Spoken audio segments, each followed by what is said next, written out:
ਹਾਂਜੀ ਰਾਜੇ, ਅਸੀਂ ਤੁਗਲਕ ਵੰਸ਼ ਬਾਰੇ ਪੜ੍ਹ ਰਹੇ ਸੀ। ਅੱਜ ਅਸੀਂ ਮੁਹੰਮਦ ਬਿਨ ਤੁਗਲਕ ਬਾਰੇ ਗੱਲ ਕਰਾਂਗੇ, ਜਿਨ੍ਹਾਂ ਦਾ ਸਮਾਂ 1325 ਤੋਂ ਲੈ ਕੇ 1351 ਈਸਵੀ ਤੱਕ। ਜੋ ਮੁਹੰਮਦ ਬਿਨ ਤੁਗਲਕ ਸੀ, ਉਹਨਾਂ ਦਾ ਜੋ ਮੁੱਢਲਾ ਨਾਮ ਸੀ ਉਹ ਫਖਰੂਦੀਨ ਜੂਨਾ ਖਾਂ ਸੀ। ਉਹ ਸੁਲਤਾਨ ਜਿਹੜਾ ਗਿਆਸੂਦੀਨ ਤੁਗਲਕ ਹੈ, ਉਸ ਦਾ ਸਭ ਤੋਂ ਵੱਡਾ ਪੁੱਤਰ ਸੀ। ਉਸ ਦੇ ਪਿਤਾ ਦੇ ਵੱਲੋਂ ਮੁਹੰਮਦ ਬਿਨ ਤੁਗਲਕ ਦੀ ਸਿੱਖਿਆ ਦਾ ਜਿਹੜਾ ਉਚਿਤ ਪ੍ਰਬੰਧ ਕੀਤਾ ਗਿਆ ਸੀ, ਤਾਂ ਬਾਅਦ ਵਿੱਚ ਉਹ ਇੱਕ ਉੱਚ ਕੋਟੀ ਦਾ ਜਿਹੜਾ ਵਿਦਵਾਨ ਬਣ ਸਕਿਆ ਸੀ। ਉਸਨੇ ਜੋ ਅਸਤਰ ਸ਼ਸਤਰ ਸੀ, ਉਹਨਾਂ ਦੀ ਵਰਤੋਂ ਦੇ ਵਿੱਚ ਵੀ ਨਿਪੁੰਨਤਾ ਹਾਸਲ ਕੀਤੀ ਸੀ। ਜੋ ਸੁਲਤਾਨ ਗਿਆਸੂਦੀਨ ਤੁਗਲਕ ਦੇ ਸ਼ਾਸਨ ਕਾਲ ਦੇ ਵਿੱਚ ਉਹ ਸਲਤਨਤ ਦਾ ਬਹਾਦਰ ਯੋਧਾ ਅਤੇ ਯੋਗ ਸੈਨਾ ਨਾਇਕ ਮੰਨਿਆ ਜਾਂਦਾ ਸੀ। ਸੁਲਤਾਨ ਨੇ ਉਸਨੂੰ ਯੁਵਰਾਜ ਨਿਯੁਕਤ ਕੀਤਾ ਸੀ ਅਤੇ ਉਲਗ ਖਾਂ ਦੀ ਉਪਾਧੀ ਬਖਸ਼ੀ ਸੀ। ਉਸਨੇ ਵਾਰੰਗਲ ਨੂੰ ਭੇਜੀਆਂ ਗਈਆਂ ਦੋਹਾਂ ਮੁਹਿੰਮਾਂ ਦੀ ਅਗਵਾਈ ਕੀਤੀ ਸੀ ਅਤੇ ਉਸਦੀ ਦੂਜੀ ਮੁਹਿੰਮ ਦੇ ਵਿੱਚ ਸ਼ਾਨਦਾਰ ਸਫਲਤਾ ਜਿਹੜੀ ਤੇਲੰਗਾਨਾ ਦੇ ਸਾਰੇ ਇਲਾਕੇ ਦਿੱਲੀ ਸਲਤਨਤ ਵਿੱਚ ਸ਼ਾਮਲ ਕਰ ਲਏ ਗਏ ਸੀ। ਹੁਣ ਅਸੀਂ ਪੜ੍ਹਾਂਗੇ ਕਿ ਮੁਹੰਮਦ ਤੁਗਲਕ ਦੇ ਪ੍ਰਯੋਗ ਜਾਂ ਉਹਦੀਆਂ ਯੋਜਨਾਵਾਂ ਕੀ ਸੀ। ਜੋ ਮੁਹੰਮਦ ਤੁਗਲਕ ਹੈ, ਦਿੱਲੀ ਦੇ ਸੁਲਤਾਨਾਂ ਦੇ ਵਿੱਚੋਂ ਬਹੁਤ ਮਹਾਨ ਵਿਦਵਾਨ ਸੀ, ਪਰ ਉਸ ਦੇ ਵਿੱਚ ਜੋ ਵਿਵਹਾਰਕ ਬੁੱਧੀ ਸੀ ਉਸ ਦੀ ਘਾਟ ਸੀ।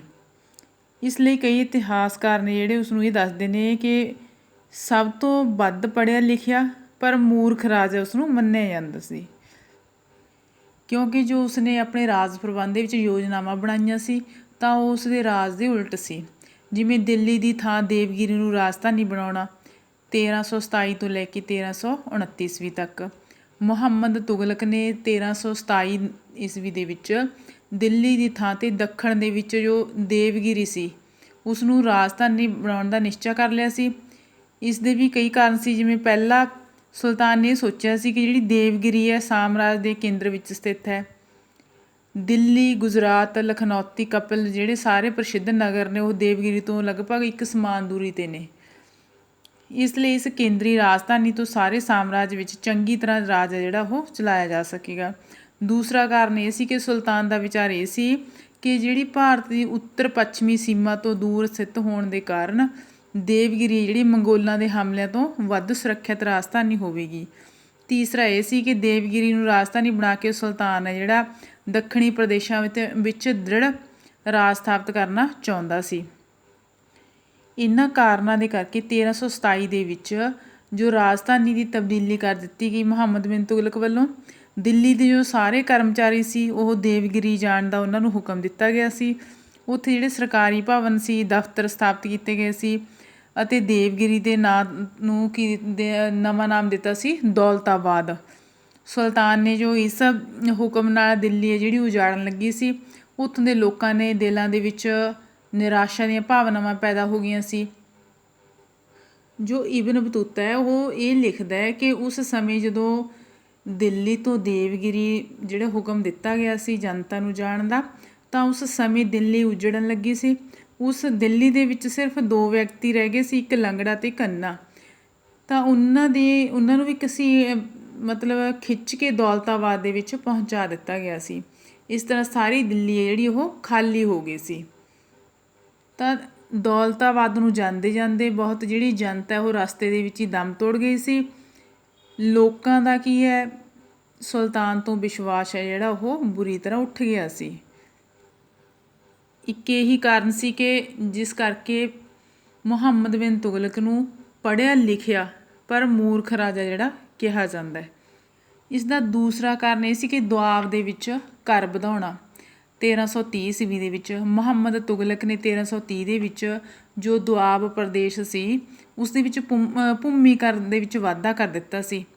ਬਰਨੀ ਜੋ ਆਪ ਦੁਆਬ ਦਾ ਰਹਿਣ ਵਾਲਾ ਸੀ, ਉਹ ਇਹ ਲਿਖਦਾ ਹੈ ਕਿ ਸੁਲਤਾਨ ਨੇ ਇਸ ਪ੍ਰਦੇਸ਼ ਦੇ ਵਿੱਚ ਲੋਕਾਂ ਨੂੰ ਦੰਡ ਦੇਣ ਦੇ ਲਈ ਸ਼ਾਹੀ ਖਜ਼ਾਨੇ ਨੂੰ ਧਨ ਨਾਲ ਭਰਨ ਲਈ ਲਗਾਨ ਦੇ ਵਿੱਚ ਵਾਧਾ ਕੀਤਾ ਸੀ। ਜੋ ਸੁਲਤਾਨ ਨੇ ਇਹ ਕਰ ਵਧਾਇਆ ਸੀ ਤਾਂ ਲੋਕ ਇਸ ਕਰ ਨੂੰ ਦੇਣ ਦੇ ਵਿੱਚ ਅਸਫਲ ਰਹੇ ਸੀ। ਤੀਸਰਾ ਕਾਰਨ ਇਹ ਸੀ ਕਿ ਸੰਕੇਤਕ ਸਿੱਕੇ ਚਲਾਉਣਾ ਜਾਂ ਤਾਂਬੇ ਦੇ ਸਿੱਕੇ ਚਲਾਉਣਾ 1330 ਤੋਂ 32 ਈਸਵੀ ਤੱਕ।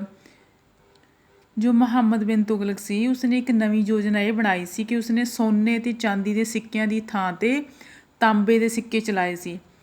ਆਮ ਤੌਰ 'ਤੇ ਇਹ ਵੀ ਕਿਹਾ ਜਾਂਦਾ ਕਿ ਸੁਲਤਾਨ ਨੇ ਇਹ ਪ੍ਰਯੋਗ ਇਸ ਲਈ ਕੀਤਾ ਸੀ ਕਿਉਂਕਿ ਜਿਹੜੀ ਰਾਜਧਾਨੀ ਦੀ ਤਬਦੀਲੀ 'ਤੇ ਬਹੁਤ ਸਾਰਾ ਧਨ ਸੀ ਜਿਹੜਾ ਉਹ ਖਰਚ ਹੋ ਗਿਆ ਸੀ ਅਤੇ ਦੁਆਬ ਦੇ ਵਿੱਚ ਕਰ ਸੀ ਜਿਹੜਾ ਵਾਧੇ ਦੀ ਯੋਜਨਾ ਵੀ ਉਹਨਾਂ ਦੀ ਸਫਲ ਰਹੀ ਸੀ, ਪਰ ਅਸਲ ਵਿੱਚ ਜਿਹੜਾ ਸ਼ਾਹੀ ਖਜ਼ਾਨੇ ਵਿੱਚ ਧਨ ਦੀ ਕੋਈ ਘਾਟ ਨਹੀਂ ਸੀ ਕਿਉਂਕਿ ਸਾਨੂੰ ਇਵੇਂ ਪਤਾ ਲੱਗਦਾ ਕਿ ਸੁਲਤਾਨ ਨੇ ਕੁਝ ਸਮੇਂ ਦੇ ਪਿੱਛੋਂ ਲੋਕਾਂ ਤੋਂ ਤਾਂਬੇ ਦੇ ਸਿੱਕੇ ਵਾਪਸ ਲੈ ਲਏ ਸੀ ਅਤੇ ਉਹਨਾਂ ਨੂੰ ਚਾਂਦੀ ਦੇ ਸਿੱਕੇ ਦੇ ਦਿੱਤੇ ਸੀ।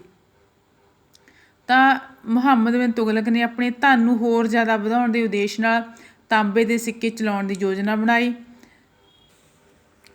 ਚੌਥਾ ਇਹ ਸੀ ਖੁਰਾਸਾਨ ਉੱਤੇ ਹਮਲਾ ਕਰਨ ਦੀ ਯੋਜਨਾ।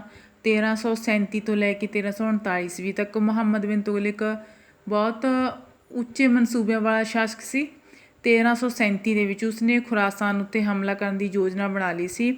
ਉਸ ਸਮੇਂ ਖੁਰਾਸਾਨ ਇੱਕ ਸ਼ਕਤੀਸ਼ਾਲੀ ਰਾਜ ਨਹੀਂ ਸੀ, ਇਸ ਲਈ ਜਿਹੜੇ ਮੰਗੋਲ ਨੇਤਾ ਸੀ ਤਰਮਸੀਨ ਅਤੇ ਮਿਸਰ ਦਾ ਸ਼ਾਸਕ ਸੀ ਜਿਹੜਾ ਖੁਰਾਸਾਨ ਨੂੰ ਆਪਣੇ ਅਧਿਕਾਰ ਵਿੱਚ ਲਿਆਉਣ ਦੀ ਯੋਜਨਾ ਬਣਾ ਰਹੇ ਸੀ। ਜੋ ਮੁਹੰਮਦ ਬਿਨ ਤੁਗਲਕ ਸੀ ਉਹਨਾਂ ਤੋਂ ਪਿੱਛੇ ਨਹੀਂ ਰਹਿਣਾ ਚਾਹੁੰਦਾ ਸੀ। ਉਸਨੇ ਵੀ ਖੁਰਾਸਾਨ ਉੱਤੇ ਹਮਲਾ ਕਰਨ ਦੇ ਲਈ 3,70,000 ਦੀ ਜਿਹੜੀ ਸੈਨਾ ਸੀ ਉਹ ਤਿਆਰ ਕਰ ਲਈ ਸੀ। 1 ਸਾਲ ਤੱਕ ਇਹ ਬਹੁਤ ਵੱਡੀ ਸੈਨਾ ਜਿਹੜੀ ਸਰਕਾਰ ਦੇ ਵੱਲੋਂ ਇਹਨਾਂ ਨੂੰ ਤਨਖਾਹ ਮਿਲਦੀ ਰਹੀ, ਪਰ ਅੰਤ ਦੇ ਵਿੱਚ ਮੁਹੰਮਦ ਬਿਨ ਤੁਗਲਕ ਨੇ ਖੁਰਾਸਾਨ ਉੱਤੇ ਹਮਲਾ ਕਰਨ ਦਾ ਵਿਚਾਰ ਹੈ ਜਿਹੜਾ ਉਹ ਤਿਆਗ ਦਿੱਤਾ ਸੀ। ਜੋ 3,70,000 ਸੈਨਾ ਦੇ ਉੱਪਰ ਖਰਚ ਹੋਇਆ ਸੀ ਉਹ ਮੁਹੰਮਦ ਬਿਨ ਤੁਗਲਕ ਦਾ ਵੇਸਟ ਚਲਾ ਗਿਆ ਸੀ। ਇਸ ਲਈ ਮੁਹੰਮਦ ਬਿਨ ਤੁਗਲਕ ਨੇ ਆਪਣੇ ਰਾਜ ਪ੍ਰਬੰਧ ਨੂੰ ਸਹੀ ਢੰਗ ਨਾਲ ਚਲਾਉਣ ਦੇ ਲਈ ਜੋ ਵੀ ਯੋਜਨਾਵਾਂ ਬਣਾਈਆਂ ਸੀ ਉਹ ਸਾਰੀਆਂ ਅਸਫਲ ਰਹੀਆਂ ਸੀ। ਇਸ ਕਰਕੇ ਮੁਹੰਮਦ ਬਿਨ ਤੁਗਲਕ ਨੂੰ ਪੜ੍ਹਿਆ ਲਿਖਿਆ ਮੂਰਖ ਰਾਜਾ ਜਿਹੜਾ ਉਹ ਕਿਹਾ ਜਾਂਦਾ ਹੈ। ਤੁਸੀਂ ਚੰਗੀ ਤਰ੍ਹਾਂ ਰਾਜੇ ਇਸ ਨੂੰ ਪੜ੍ਹ ਲੈਣਾ। ਧੰਨਵਾਦ।